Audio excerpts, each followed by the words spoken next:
जानते हैं, देश में बेरोजगारी का आलम अभी कुछ ऐसा है कि मैट्रिक का परीक्षा देते ही हम लोग हर दिन 5-5 किलोमीटर दौड़ना शुरू कर देते हैं, वो भी बिना कुछ सोचे। 4 बजे उठकर हम लोग बिना कुछ सोचे मुड़ी गाड़ कर और हर दिन 5-5 किलोमीटर दौड़ना शुरू कर देते हैं। सबसे पहले तो हम लोग डिफेंस में जाने के लिए सोचते हैं, उसके बाद एसएससी, उसके बाद हम लोग आखिर में बीपीएससी के लिए सोचते हैं। जब आपको बेरोजगारी के बारे में जानना हो ना, तो कभी आप दानापुर रैली गए हैं या गया रैली कहीं भी गए हैं आप? वहाँ जब 300 लड़का को जब एक बार फील्ड में दौड़ाया जाता है तो वो रैली कम, सोनपुर का पशु मेला ज़्यादा लगता है। 5 मिनट में 1600 मीटर का दौड़ पूरा करना इंसानों की बस की बात नहीं है। उसके लिए जानते हैं, भूत बनना पड़ता है। उसके लिए भूत बनना पड़ता है। हाँफते हाँफते दम निकल जाता है, मुंह से खून निकल जाता है। सच पूछिए तो बेरोजगारी का आलम इस तरह से फैल रहा है कि हर बार सरकार बदलती है, हर बार सरकार बदलती है, पर बेरोजगारी ख़त्म नहीं होती। एक ही चीज़ रह जाती है और वो है बेरोजगारी। हर चीज़ बदल जाता है देश में, हर चीज़ बदल जाता है देश में, लेकिन बेरोजगारी एक ऐसा चीज़ है जो देश में कभी नहीं बदलता है। और जानते हैं, इसी बेरोजगारी ने हमें सिखाया है कि 10 रुपये का प्लास्टिक खरीद कर खुले प्लेटफॉर्म पे अंधेरी रातों में अकेले कैसे सोया जाता है, वो भी बिना तकियों का।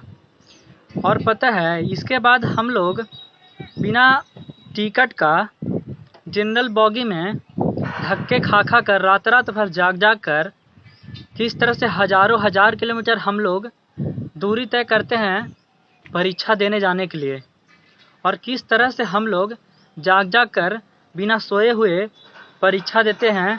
इसी बेरोजगारी ने सिखाया है हमको। और बताए आपको, बेरोजगारी का नशा ऐसा था कि बिना कुछ सोचे जीके जीएस का पूरा फार्मूला हम लोग पूरे के पूरे दीवार पे चिपका दिया करते थे। उसके बाद पता है, बिहार का मानचित्र और भारत का मानचित्र और उसके बाद पूरे दुनिया का मानचित्र पूरा का पूरा दीवार पे हम लोग चिपकाए रहते थे। जानते हैं, जब भी उठते थे ना, तो मानचित्र पर नज़र और फार्मूला पर नज़र सबसे पहले जाता था। खाने पीने के लिए तो याद नहीं रहता था, लेकिन सबसे पहले मानचित्र पर और फार्मूला पर सबसे पहले जैसे ही आँख खुलती थी ना, वैसे ही नज़र सबसे पहले वहाँ जाता था। लेकिन जानते हैं, फिर भी सब कुछ तो हो जाता है, सब चीज़ अच्छे से हो जाता है, पर नौकरी नहीं होता है। आजकल तो फॉर्म ऑनलाइन भरा जाता है, लेकिन पहले जानते हैं, पहले जब ऑफलाइन भरा जाता था तो एक जगह से नहीं 3-4 जगह से हम लोग फॉर्म भरते थे कि यहाँ नहीं तो वहाँ से कहीं न कहीं से कॉल लेटर आ जाए। उसके बाद पता है, घर को छोड़कर हम लोग घर का नकली आवासीय कितने जगहों से बनाए हैं, और हम बेरोजगारों से बेहतर और कौन जानता होगा।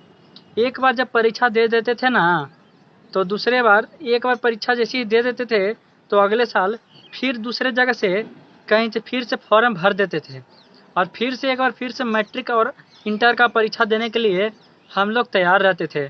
जानते हैं कहला कि जब एक बार एज पार हो जाए ना, जब ई वाला की एज पार हो जाए, तो अगला बार हम लोग फिर से किसी दूसरे एग्ज़ाम देकर और फिर से उसका एज बचा ले, ताकि हम लोगों को 2-3 साल ज़्यादा एक्स्ट्रा मौका मिल जाए हम लोगों को अपना बेरोजगारी सुधारने का और नौकरी पाने का।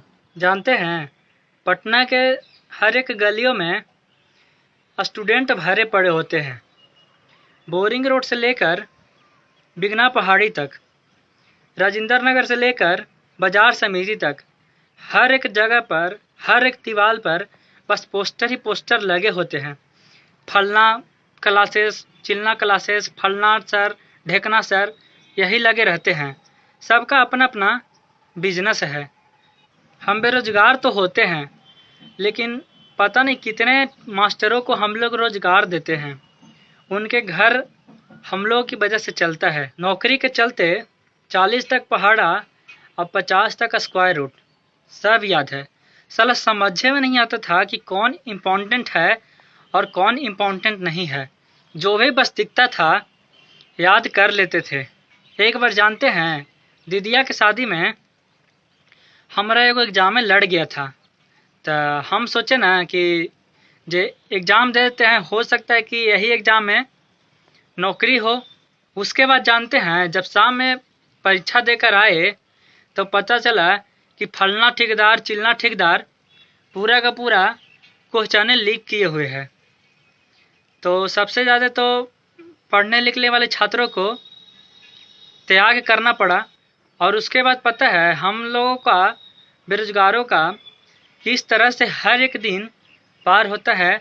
सुबह से उठने से लेकर रात में सोने तक हर एक बार कितने बात सुनते हैं हम लोग, जो सिर्फ हम लोग ही जानते हैं। हम लोगों के सिवा और कोई नहीं जानता हो कि हम लोग हर एक बात पर कितने ताने सुनते हैं।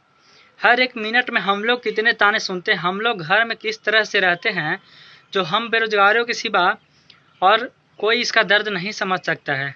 देखिए, बैच तो पहले भी चलता था और आज भी चल रहा है, क्योंकि हम बेरोजगारों से भी किसी का रोजगार चल रहा है। लेकिन जानते हैं साला अपने ही रोजगार का कुछ अता पता नहीं है। सच कहना तो अब थक गए थे हम। अब तो सारा जिंदगी अपना ही इम्तिहान ले रहा था। सब चीज़ बर्बाद हो रहा था। जवानी बर्बाद हो रहा था, पापा का पैसा बर्बाद हो रहा था, सब चीज़ बर्बाद हो रहा था। अब घर में मुंह दिखाए तो कैसे। यही सोचकर जानते हैं एक दिन पटना छोड़ दिए। पटना छोड़कर, सब चीज़ छोड़कर घर में आकर अपना काम धंधा करने लगे, खेती बाड़ी करने लगे और गाय भैंस चराने लगे। एगो बात बताए, मम्मी का एक बात हमेशा याद आता था। मम्मी हमेशा एक ही चीज़ बोलती थी कि करना है और सिर्फ करना है, दूसरा कुछ नहीं होता इसके सिवा। दीदिया जब रक्षाबंधन पे हाथ पर कलाई में राखी बांधती थी तो बोलती थी कि जिस दिन तू बड़ा आदमी बनेगा ना, उस दिन सूद मूड सब दे देना। उसके बाद पता है पापा का एक बात था कि मर्द और समय कभी पीछे मुड़कर नहीं देखता, जहाँ भी रहता है बस उड़ियाते रहता है। अंतिम में एगो बात बोले, जे चीज़ चाहते हैं ना आप, आपको मिलेगा ज़रूर, बस हिम्मत मत हारिएगा और कभी साथ मत छोड़िएगा।